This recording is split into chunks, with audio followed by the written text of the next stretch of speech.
All right, man, I'd like to welcome y'all to the Banky Pound YouTube channel, man. This is another segment of Conversation with Convicts.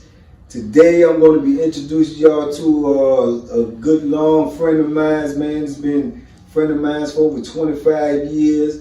We call him Big Gary. He has a compelling story, man, a hell of a journey from in there to out here now to what he's doing, positive out here. He's doing good things. He's working. You know what I'm saying? He's out of trouble. He's you know, doing everything that he could be doing out here to be a productive citizen in life, and that's what we all about, man. The transition for him has been smooth. He was one of the people that I was talking to when I was making my transition. He was one of the people I was talking to when I was waiting to get blessed to get out. You know, prior to me getting out, and then even after he got out, he stayed in contact with me. He was fighting for me. He was instrumental in helping getting me my freedom, you know, my independence, you know what I'm saying, my liberty. So I love him like a brother, you know, like my big brother. So I want to introduce y'all to Big Gary. What's up, bro? How you doing, Big Pound? You already know. You already know. So tell them a little bit about yourself, man. Tell them who you are, man, and tell them a little bit about your story, man. Okay, first I'd like to just thank BANKPOUND, man. He's doing a wonderful, outstanding recovery from prison to freedom. And he's an example of what we expect guys to do. Real guys that have been through changes and been in that belly of the beast for years. We expect that. Everybody don't, but he one that did. And we welcome him back out here in society. He's doing all the great things that we truly embrace. And it's good to be a part of this video tonight, to be able to be with him again on this side. And I'm excited. I'm G, and I have some enlightened messages to share with the viewers of Banky Pound YouTube viewers. So I'm excited. I'm just glad to be a part of it. Ain't no question. You know I couldn't do this without you. You know you had to be a part of this. You know, like I said, man, we go back so long, and you know, our struggle was similar. You know, like I said, I remember meeting you. When I met GG, he was one of the biggest dudes in the Virginia penal system, man. You know, as you can see, he's still big now, but you know, he was bigger than that. You know what I'm saying? I'm talking about like huge, you know. So, yeah, man, but he always been a good brother, man. He always been a humble brother, you know, and we clicked when we first met, man, and throughout the years, we would run into each other because, like I say, when you do as much time as we did, you know, I did 33, you did 31, 11 months. 31, 11 months and 2 weeks, all the way down to the numbers, you know. So he felt every bit of that. Every bit of it, bro. And so we would run into each other periodically, man, in different institutions. It seemed like we would always end up in the same institutions, you know. And it just so happens when he actually made parole, I was around him then. So I actually seen him leave, which actually inspired me, you know what I'm saying, to even, you know, work harder to try to get my liberty, man, to try to, you know, get my freedom, you know, because I seen his situation, which I'm sure he'll tell you in a little while, his situation was even more dire than mine, because to my understanding, I don't even think he had the possibility to ever get out. So, you know, his whole situation just turned around, which show you too what God can do. His whole situation turned around in less than 1 year, you know, changed everything. And he went from, you know, never being able to get out, man, to seeing the man y'all see right now. So, you know, tell them a little bit about your situation, man, how, you know what I'm saying, what it was, and then how you turned around and you know, the things you had to go through to get to the point where you turn around and you find out that you was going to have a shot at freedom, you know what I'm saying? Yeah, it was quite interesting how it all happened. But just giving a brief understanding of my first initiative to come to prison. I think I was 23 years old. I had been in the street, doing street things. I had been living that life, you know, thought that hustling was the way. Right. And I was, you know, thinking that, you know, if you come up in the hood, you got to act like the hood. And I found myself getting to a place that I wanted to change. So I ended up, my childhood sweetheart, we got involved, and we got married. And I was 21, I believe, when I got married. So I began to do all the right things, thinking I was doing all the right things. And at the time, I think I were. Right. And man, my wife had a daughter. We had a daughter, and she died. And this was the turning point for me. Right. My baby girl died from no fault of ours. You know, preeclampsia was born with it, and they killed her. And she died on her birthday. And man, that thing destroyed me. I found myself not turning to faith, but turning back to the street. And I ended up physically back in the street. Right. I said, man, if you do right and this happen, then what happens when you do wrong? It can't be worse. Right. And which is the wrong idea, the state of mind to be in, but I found myself in the street and I began hustling again, and I found myself out there every day. And when you're in the street every day, right, street stuff happens. And I was in a situation one night that landed me in jail, and altercation took place, and I found myself going in front of a judge being tried with cases that I knew had no idea where they came from. Right. 32 charges I was charged with.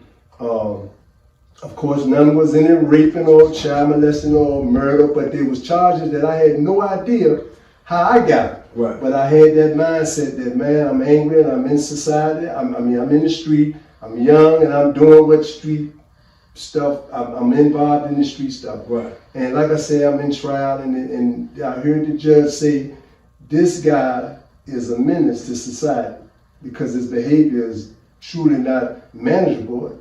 He have no respect for authority. And the next thing I heard was 1 life sentence, 2 life sentences, 3 life sentences, and 48 years. And I had my family, my mom, and everybody was in court, and they said, what in the world did that man just say? And they said 3 life sentences and 48 years with no possible chance of parole. So that means you die in prison. Your last freedom would be today, well, when you was arrested, and this is where you would die, in prison.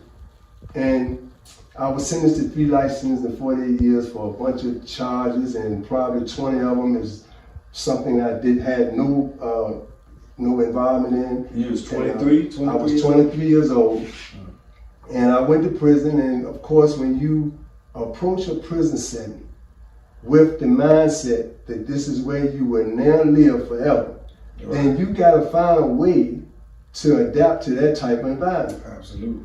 And it's not easy, you know, so of course, you know, it's not easy. So I began to feel like now, you know, the administration, the management department, the security department, the medical department, the food service department, all of these people go home every day because they just come to work a job. Right. But all of us, I know myself, according to what the court said, this is my house and this is where I have to live forever. Right. You know, so it wasn't hard. I mean, it wasn't easy. Trust me, it wasn't easy.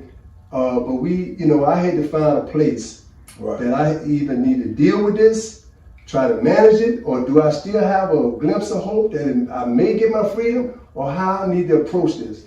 And of course, as you know, it wasn't an easy situation. Absolutely.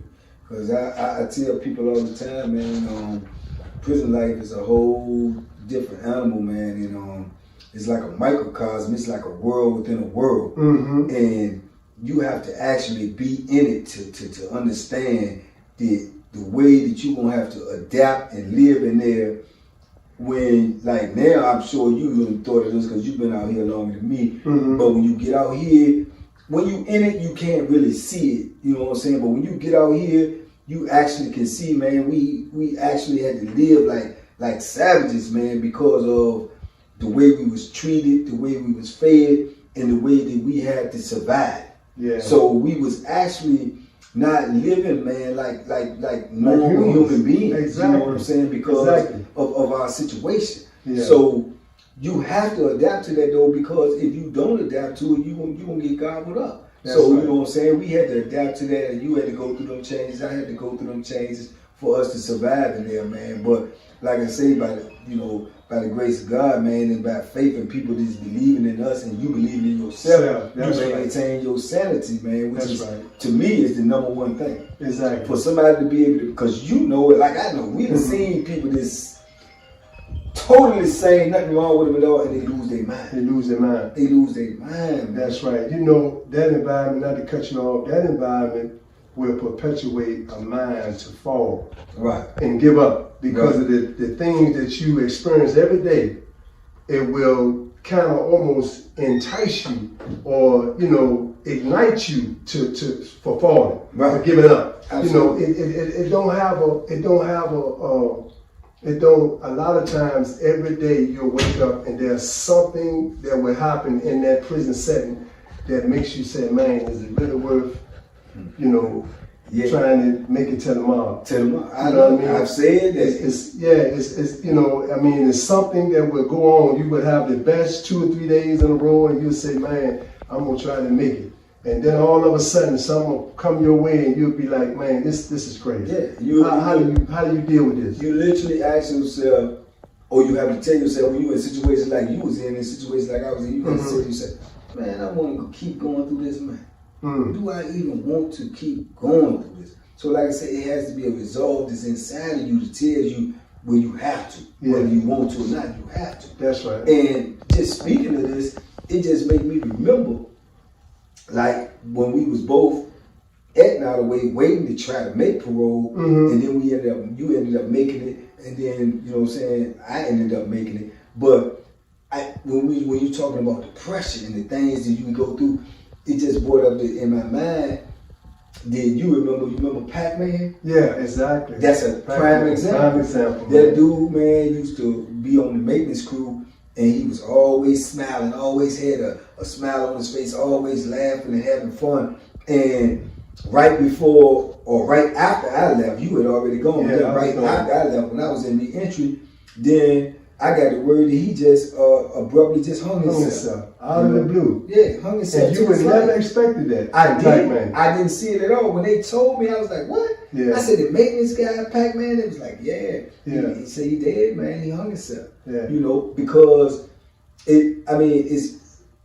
it's the pressure that he was under that he used to try to mask with his smile. But see, he was in a situation, I heard too, that he won't get out. Yeah. You know what I'm saying? Yeah. So that type of pressure, man, will make a person fold. It will make the strongest people fold. So like I say, that's a testament to your fortitude, because you live, as you know, like I say, 31 years with that assumption that you was going to die in it. That's right. And you could have lost your mind at any time. At any time. Because of the pressure. And I want to interject, and you're right. And when you're in prison with that kind of time, and you said, and you being dictated to that, you was told, right, you're never coming home.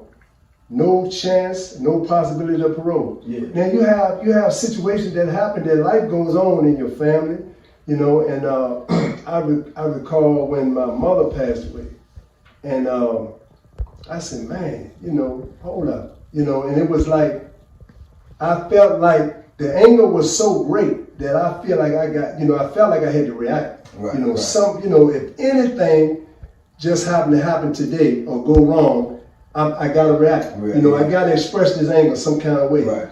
So you gotta get to yourself, you gotta pull yourself to yourself, and you got to really, really search inside yourself and realize that you gotta go one or two ways. You're gonna react angry, and you're gonna do something that you might regret again. Right. Or you're gonna humble yourself and say, is there a possibility, or do I have a glimpse of hope? Is there a chance, man? You gotta find somewhere within yourself a chance that you might can escape the reality, but bring into fruition the reality that you desire and hope for, and that's a chance for freedom. Yeah. And I'm glad I was one that was able to find that and reach that place, because it's a lot of guys that didn't make it. That started out with you and I. There's a lot of guys that gave up. A lot of guys couldn't take their life, but they started doing things that was going to take their life. They was going to take their life. And it ended up taking their life. Absolutely. And see, it's like, it's what I call it, like it's a double down effect, man. People will get in situations, and they'll look at their situation, and they'll say to themselves, like, this is so bad that it can't get no worse. So I'm going to do this. Well, I'm already in this situation, so I'm going to do that. But that's just the wrong way to think about it. That's the wrong way to look at it, because when people say that it can't get no worse, they always wrong. They always because wrong. If you're able to say it, that means you're alive, you're breathing. So it can get worse. You could be dead. You see what I'm saying? So situations can always get worse. And you don't double down. You say, well, this happened, so I might as well do this. Or I don't care. Or I got this amount of time, I might not never get out, so I might as well start doing this. Or I might say, just throw caution to the wind. You know what I'm saying? Or do some stuff that's suicidal. Yeah. You know what I'm saying? And dudes do that. You know what I'm saying? I done seen them do it. Yeah. You know, so it's cats, man, that, like I say, they was under that type of pressure and they couldn't handle it and they ended up folding. And that's not saying anything is weak about it, because the situation, I know and you know, it's a lot of pressure. It has crossed my mind when I was in there that I might not never get out. Crossed my mind several times. So what do?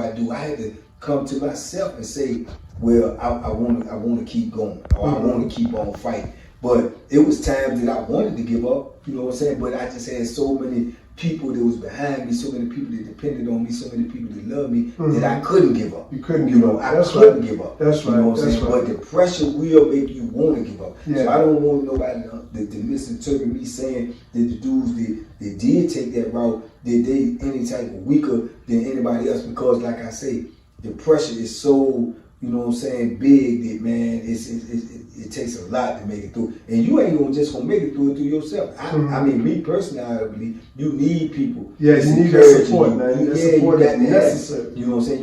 You got to believe in something that's bigger than yourself. Yeah, you got to believe in something bigger than yourself. And just to expand on that a minute, you know, we all somehow, when we get to ourselves, we try to find ourselves, and some people, like you said, we can't do it ourselves. Right. So we search in other places because we need some spiritual balance as well. Yeah. And some people choose different religions, and you can't knock no religion. You just, if it works for them, then, you know, let them do what works for them.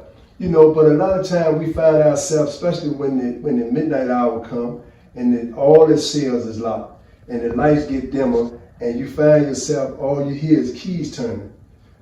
For the next hour or two before you fall asleep, all you hear is keys turning, the doors shutting, and you ask yourself, man, dude, they said life. How can I do this for life? Yeah. And then what's so crazy, they'll say 2 lights in, 3 lights in, 4 lights in, 5 lights. You ain't got but one life. You know what I'm saying? So how do I do 3 of them? Yeah, I do 3 life sentences. You know, who you know live 3 times. So the numbers and the time they be giving people, or even they give people 100 years, 200 years. Who you know live 200 years? That's right. Truly accessible. It's accessible, but you know you know, and I don't want to try to you know speak for the court system, but I can say this.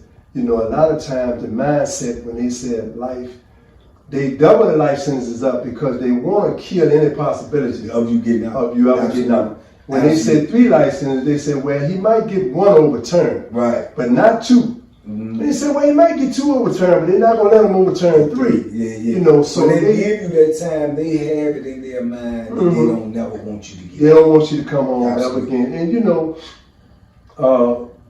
truly we can't pass judgments on anyone's crimes or experiences that led them to prison. Right. You know, but you know, truly the court system have a tendency that when you come through that court system, that's the last time they want you to come through. Absolutely. You know, back in the 80s when we came through the system, you know, and if they feel like you was a threat to society in any way, they wanted the doors shut to you for freedom. You know. Yeah, but and a lot of them it was shut, man. It was shut, man. And then Virginia, man, you know, just being honest too, Virginia had the lowest percentage of parole rate for 30, 40 years. That's right, man. You know? That's so you know, won't nobody get parole, which made them have the lowest recidivism rate. You had the lowest recidivism rate because you don't give nobody parole. You won't give nobody parole. Nobody getting out, so you couldn't recidivate. You know what I'm saying? So.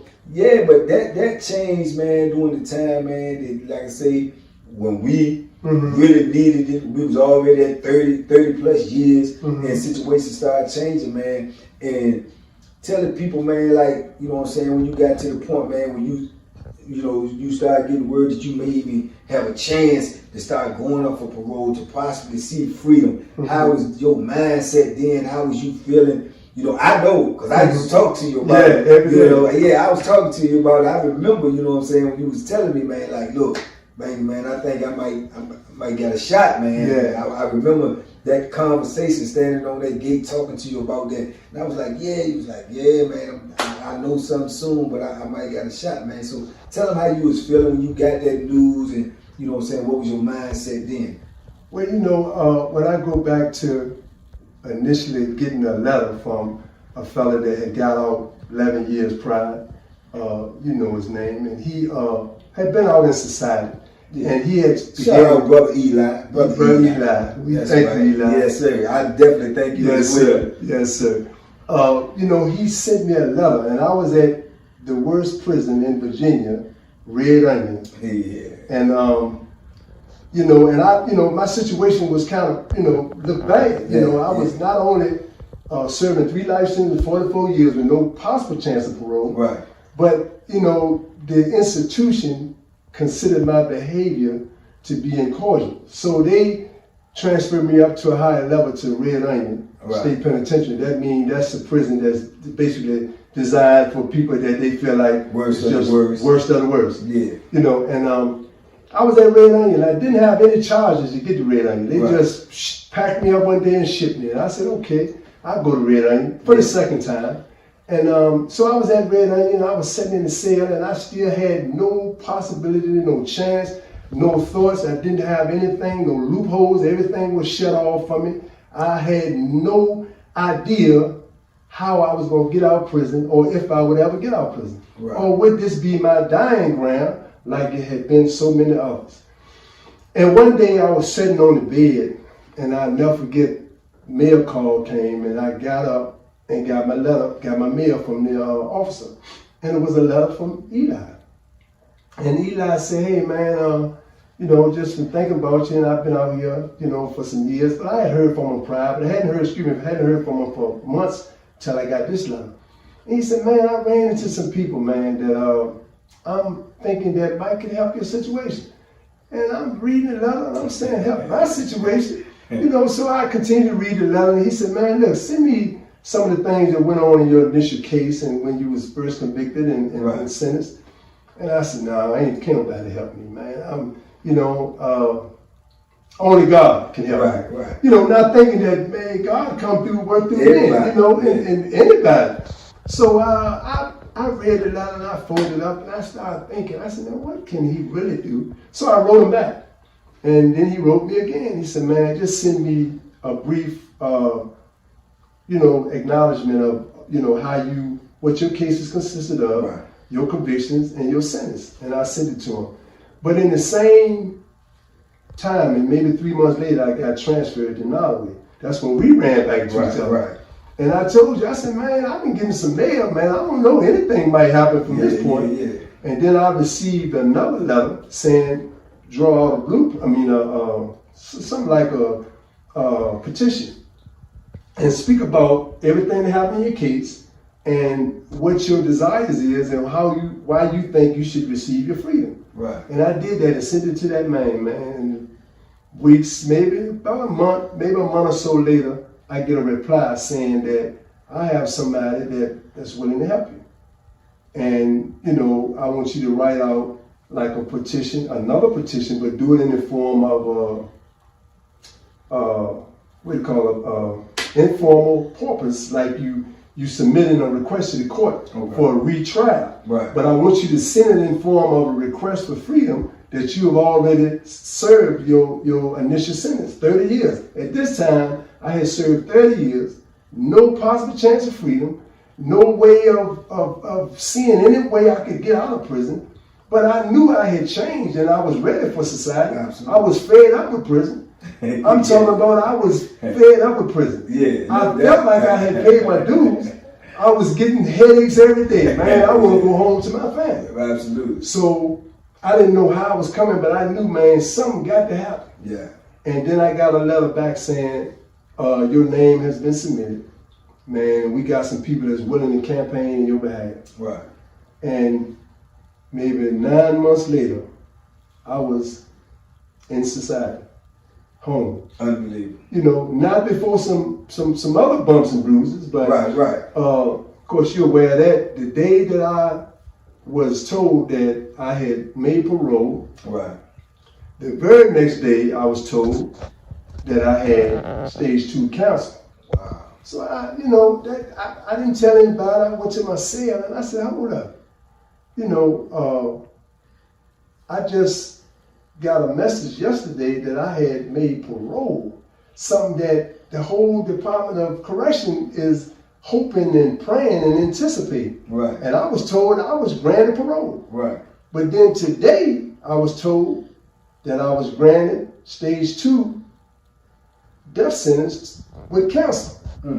So I had to digest that, man, and I find myself that next day trying to figure out, how this cancer situation can be dealt with now. If I stood firm and fought the fight for 30 years, right, can I stand firm and fight this cancer until it's gone out of my body? Absolutely. It was one fight after another, man. But today I'm home, I'm free, I'm cancer free, I'm physically free, and I'm mentally free from the prison setting, given a second chance to live a productive life. That's unbelievable.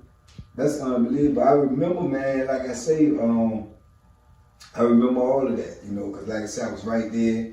I remember you going, back and forth to the hospital, to the chemo and stuff, but like I say, you were strong, you know what I'm saying? You was mentally strong and physically strong. And that's what I say, when people went through the things that we went through, you already got the outlook like, whatever it is, I can take it. You know what I'm saying? Because like I say, you had to build up that shell. You had to build up that, that armor that lasts 30 years. That's right. And to have your mental still intact, to have your physical still intact, that's not an easy task. So like I say, I knew you was going to be all right. It wasn't no doubt in my mind. But I know your mental state, that's a testament to how strong your mental state was.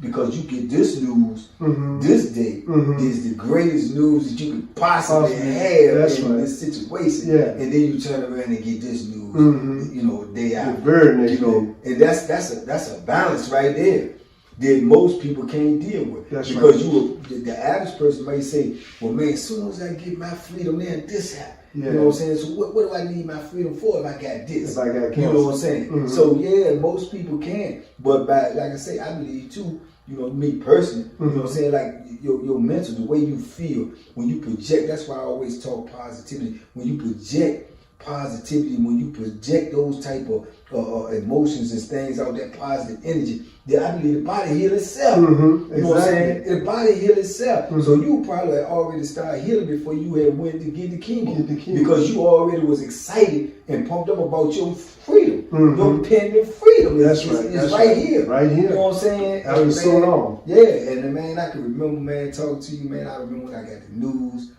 and they was like, man, G made parole today. I was like, what? Yeah. You know what I'm saying? And I knew, because I knew all what you were saying, but it just came so fast. Yeah, it did. You know what I'm saying? It did. It came so fast, man. And I just remember, like I said myself, man, I was like, man, I got to get out here, man. Yeah. I said, I got to get out here, man. I remember talking to you and everything, man. And you was like, man, you going to make it, man. It's coming. And we was talking all about the process. And I was going through the same process, man. Mr. King and all that. Yeah, that's right. We was going through all them conversations in the Eli, and we trying to figure this joint out, man. And you was on your way out, man. And I remember you left, man. And I remember being so happy for you, man. You gave me your number and everything, man. And which a lot of people do in prison. You know what I'm saying? It's just true. They, oh, man, call me. Whoa, man, I'm going to talk to you. And then you call them. You can't catch them. You can't find them. Because they get out and they let the freedom overwhelm them. You know what I'm saying? And it ain't hard to do. Because I'm out here, man, so I know. But you got to stay true to who you are. Yeah. And he one of the dudes who did that, man. I called him.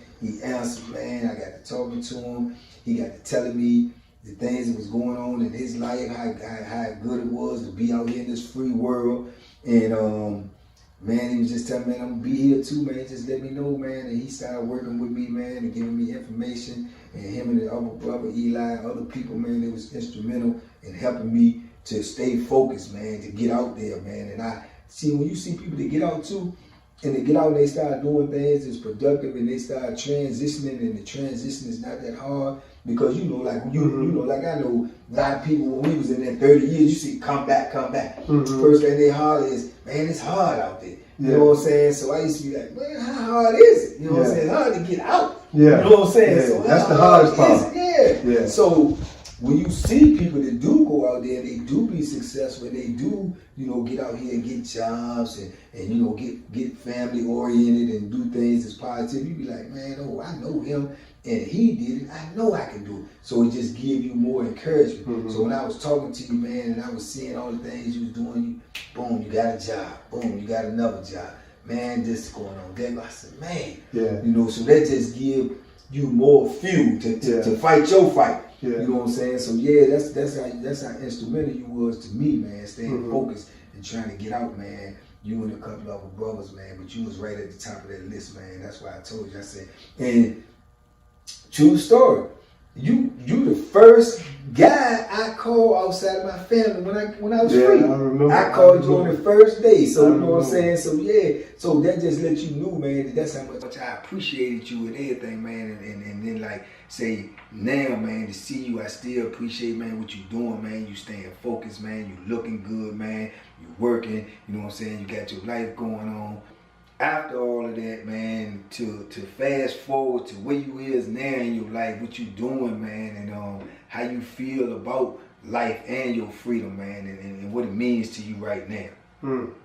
Man, you know, I wanted to mention, I remember I shared with you, when I came home, just a brief little message. When I came home, I was in that chemo. I was under the medication of chemo.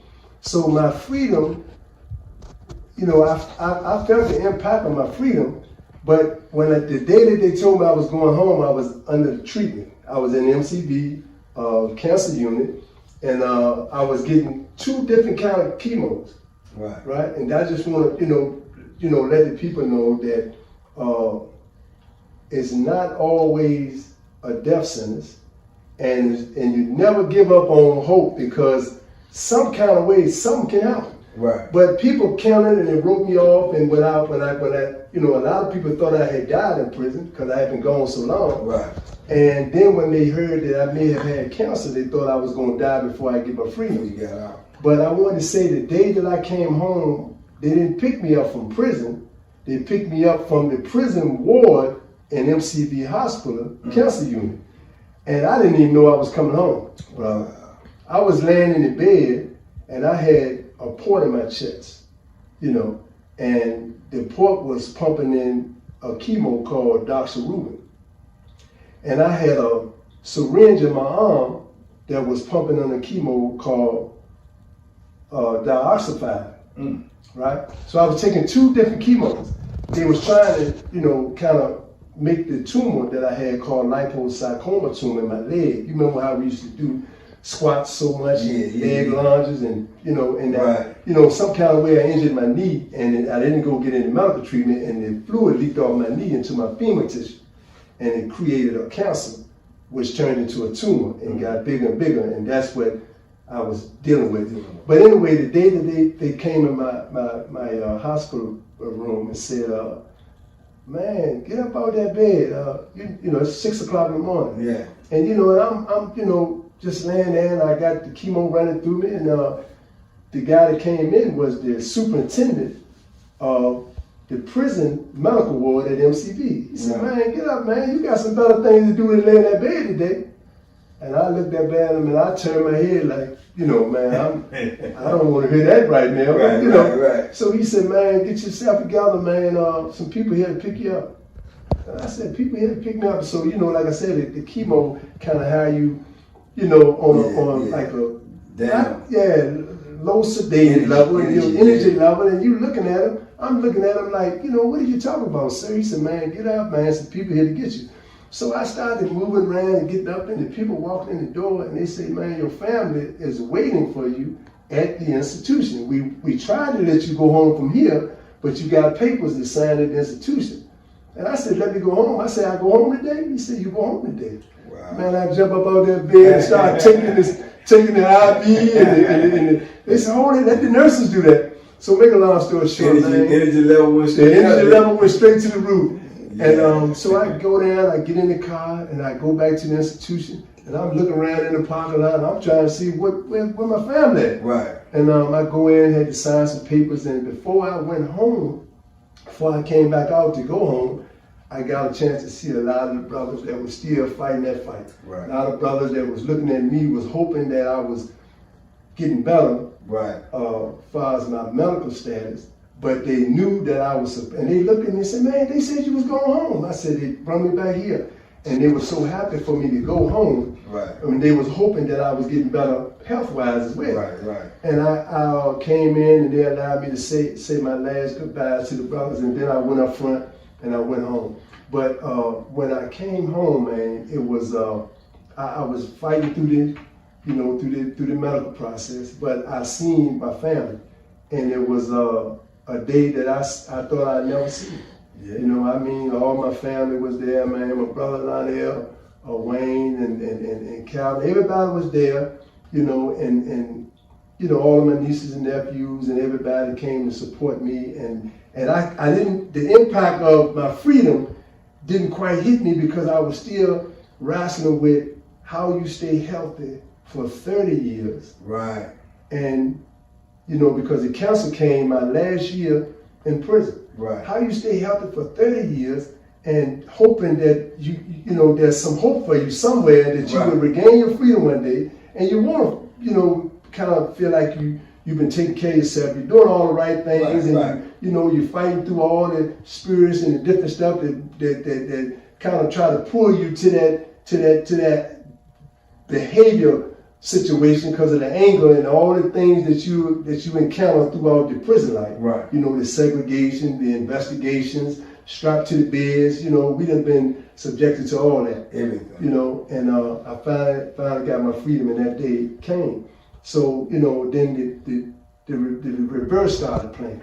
All the stuff that you had experienced. Right. But look, man, you're walking out on the sidewalk.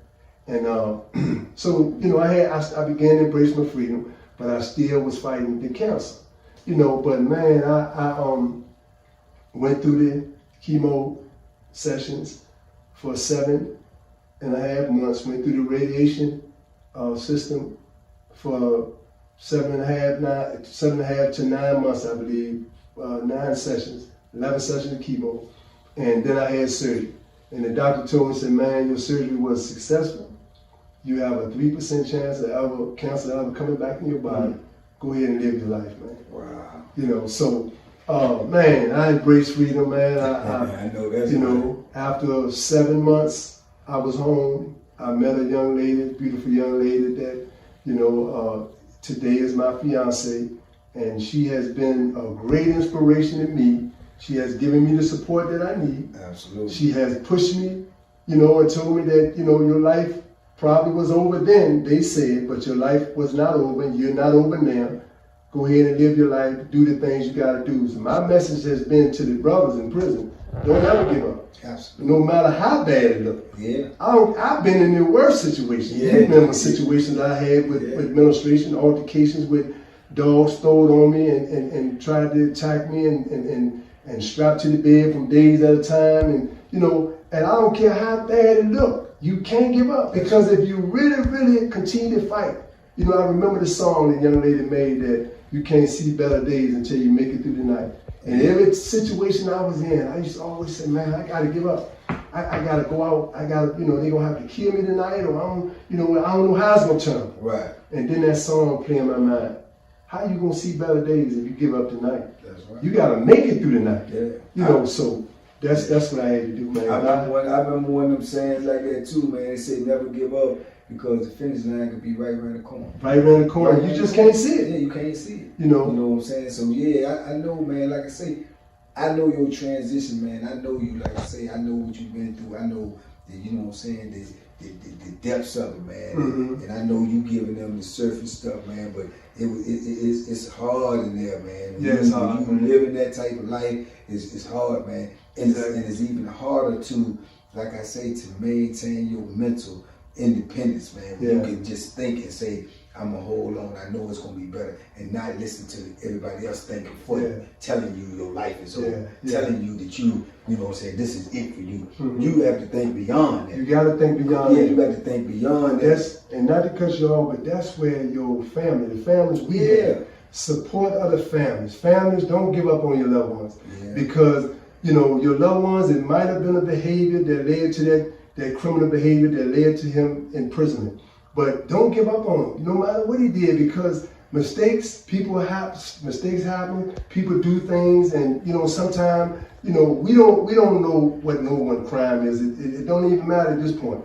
But if you got a loved one in prison, you need to support that loved one. You need to stand beside him and help him and encourage him and continue to motivate him to change his life. Because that's what we had to do. You know, freedom didn't come to us because we did 30-some years in prison. Freedom came because we changed our mindset. Freedom came because we changed our mindset and we changed our way of thinking and our behavior. And then we matured as men. Because when we came in prison, we was young boys. We was very young men that just was doing whatever come our way. You know, but then, thank God that came our way opposed to death. Because so many died before they made it to prison. But if they had made it to prison, we never know when, but life changes. And time changes and behavior changes. So it was family support. Support is necessary when a man in prison in a situation. We don't minimize the crime. We don't minimize the feelings of the victims.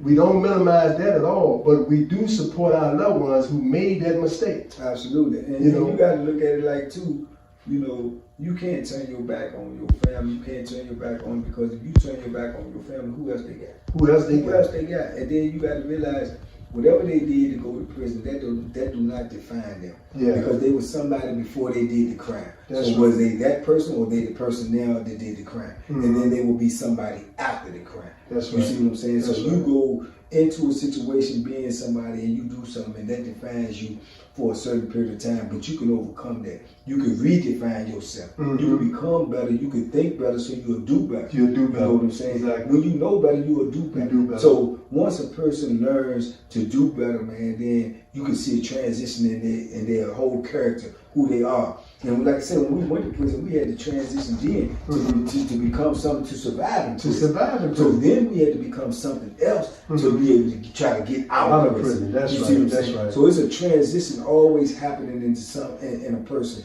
anybody. You know what I'm saying? It's a transition always happening in you. You just got to decide if you want that transition to be positive or negative. That's right. And if you want that transition to be positive, it's going to be positive. It's going to be positive. Yeah, you just got to lock it in your mind. And it don't matter if you're in a negative situation. It don't matter if you're in a situation this dire all the way around the board. You got to still be focused to be positive enough to say, well, I'm going to be better anyway. I'm going to be better anyway. Because even if I don't go home, I'm going to change who I was when I came in prison, because that behavior, I don't even want to be a part of the move. So that's right, Banky. And I look at you when we was back in the system, how the energy that you displayed when you was going to cut hair, or when you set up the barber stand in the park, and how you sit, when somebody comes sit in your chair, you tie the apron around them, and when after you cut the hair, I sat there and watched you one day how you brushed the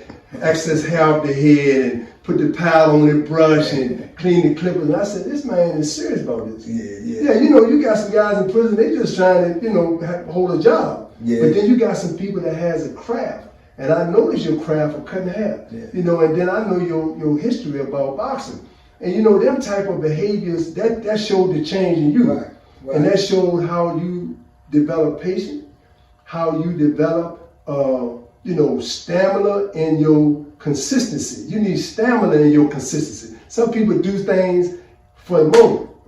They had no stamina. But if you implement stamina in your consistency, you teach people as you go. Absolutely. Because people see that, man. He's consistent with what he do. You got to take pride. You got to take pride in everything you do. And that's what I always try to do. If I was doing something, I try to take pride in it. whether it be boxing, cutting hair, or whatever. Because if you're going to do it and it's going to take up your time, you might as well give it your all. Give it your all. You might as well. That's right. And the same thing with you when you used to be on that weight path. Yeah. Consistently. Yeah. Everybody knew if they came out there, they were going to see you on the weight path. Yeah. No matter where it was, you can find G on the weight path. You know what I'm saying? And consistent with it. And there's certain dudes that will be out there that you can expect to see out there. You go outside, they might be playing basketball, horseshoes, baseball, whatever. But certain dudes you went out there, you know, well, where they? Oh, they on the weight path. They on the weight path. You know what I'm saying? That's Because you're right. consistent with it. You know, so like I say, man, it's the struggle, man, was real. The fight was real, man. Yeah. But we overcame, man. We overcame, man. We out here now in the free world, and we doing this, man, and we spreading positive energy, man. That's right. So it's a beautiful thing. It's and a see, beautiful that's a thing, testament in itself because they told you that you was gonna die in prison. So they already deemed your life. You know what I'm saying? It can't. You know what I'm saying? You can't be rehabilitated. Yeah. You know what I'm saying? You ain't gonna never be nothing. It's over with. But this is a testament to say that how wrong they was because not only could you do better, you already doing better. You came out here and you doing better than a whole lot of people that's been out here for years because they ain't got the mindset that you got. You got the mindset that you gonna embrace the second chance and you gonna do the best you can. That's You right. out here, man, you working, you know what I'm saying, you being a productive citizen, you getting ready to get married, you know what I'm saying, you building your life after 30-some years in prison, man. That's commendable, man. Yeah, That's real stuff. Yeah, You know? and I take, truly I don't toot my horn for nothing, but I do remember before prison a behavior that I would never want to meet or see again. Absolutely. And I do recall my transition throughout them 30 years before I found out I might have a chance to come home, that at any given time, for some years at least, I would behave, with anger, So you fight, you buck against different things that the administration want to implement. Right. You know what I mean? You protest in ways, and you become, anti-administration. Right. And that's what I became, anti-administration. Absolutely. And you know what we had to do. So, I look back and say, man, I'm glad that, through all of that, I was able to keep in my mind and in the back of my mind that, don't go all out. Right. Change your life. And if you change your life, you change your mindset, change your way of thinking and your behavior, and start seeing things from a different perspective and start implementing the positivity that you know that you have in you, Right. and share with those that don't have that or don't seem to see that in them, then you'll reap the benefits of that. And the benefits of doing that was regaining my freedom. Absolutely. Now, every time you get something nice or do something nice or positive, the enemy step in. Yeah. So the enemy step in and said, man, you got stage 2 cancer. Yeah. And we talked about that. But even with the stage 2 cancer, the only thing that bothered me during that whole process was one day I left the institution to go on a medical run. And I was in MCB and it was cold, and you put on a medical gown and, and they said, we're going to have to cut your chest. And I said, man, hold up, cut my chest. I've been doing push-ups and pullovers and bodybuilding and trying to, and you talking about cutting. So we're gonna have to put a point in you. We got to, because we need a way to pump chemo into your body. I said, no, man. I said, no, you can't do that. They said, man, this is how we gotta treat you, man. Yeah. So I said, man, you find yourself, you always find something that you like doing, and working out has been something that we both embraced. Right. And you see the results of working out because we stayed consistent with it. Right. And not only do it help you, it clears your mind. And it was a positive outlet. That's right. Whenever you was angry or frustrated, you could go and just work that frustration You can't beat the weights up. And you can't beat the weights up. The weights can build you up, and they'll beat you up when you beat them up. But in the process, they'll build you and develop you and define you. And we've done that for years. Yeah. So when I had to go and have that incision in my chest and a big piece of plastic with a tube coming out, I said, man, all these years I stood firm and done things physically, football and basketball and weightlifting and all types of exercise. you know, now y'all want to do this, man. Yeah. And people said I can go home with my family and everything, you know. Yeah. So, and then I realized that, you know, no matter how bad a situation looks, it always can turn out in your favor. And by the port being placed in my chest, that's the way that they had to treat the cancer. So that was the only thing through the whole process of transitioning from finding out I could go home, a possibility, and actually coming home. You know, I kind of allowed that. It was on my mind pretty heavily, but then I realized that, you know, there's a filter that has to be placed in every situation, an outlet, an input and an outlet. Right. You know, and the input was the port, right, and the outlet was the cancer, right, getting out of my body. So, you know, man, just to give a small moment of encouragement, you know, to those, because many guys have suffered cancer in prison, and a lot of them has died. You know what I mean? But you can't give up. Yeah. Well, you know, like I say, it's a testament, man, like I say, to your willpower, man. It's a testament to your fortitude, man, that you was able to make it and overcome and get to the situation where you at now. And that's a blessing, man. You know what I'm saying? Like I say, you're an inspiration to people, man. And people gonna get a lot out of your story. I know they are. You know, like I say, man, I love you like a brother. You know, we gonna stay in contact. Right. Yeah, no doubt. And we gonna keep on pushing this positivity out there, man, this positive energy, and keep on showing you, man, that you can overcome any odds that's put in front of you, man. Absolutely. All you gotta do is face it head on, keep on going, keep on pushing, and you're gonna be able to overcome it. And like I said, he a living testament to that. I'm a living testament to that. And you could be a living testament to that. All you gotta do is just keep on believing in yourself and keep on pushing forward, man. That's right. So we're gonna keep up with Big G. I know y'all wanna know about him. I wanna know y'all wanna know how he's doing and what he's doing, you know. So we're gonna check back in with him in a couple of months, and we're gonna do some updates with Big G, man. He a part of the Banky Pound family, man. Absolutely. I appreciate y'all listening and rocking with him, man. So y'all, man, y'all like this video, man, and y'all write and comment, man, and y'all wanna get in touch with Big G, man, y'all let me know. And he ain't got no social media right now, but he plan on getting some. So when he get it, I will let y'all know, man, so y'all can show y'all appreciation for his story, man, and y'all can get in touch with him, man. But I'd like to thank y'all for watching this, man. Big G, you want to say anything to him before we leave out of here? Yeah, again, I'd like to commend you, brother, for giving me this platform to share my story. It gets deeper, and we probably have a continuation. Absolutely. Second half, but I appreciate you giving me this opportunity. And just to speak shortly to the viewers, every situation, because your loved one maybe, or your son, or your husband or daughter is in prison, don't mean that it's the end of their life, because everybody and anybody can change. And change bring about a new beginning. All they need is a chance. Give them that chance. Absolutely. That's well said. And with that being said, man, I'd like to tell y'all out there, man, I appreciate y'all. I love y'all, man. Y'all keep on rocking with me, man. I appreciate y'all. Y'all already know. And as always, I tell you to be safe, be smart, and make good decisions, man. We love y'all out there, man. Peace.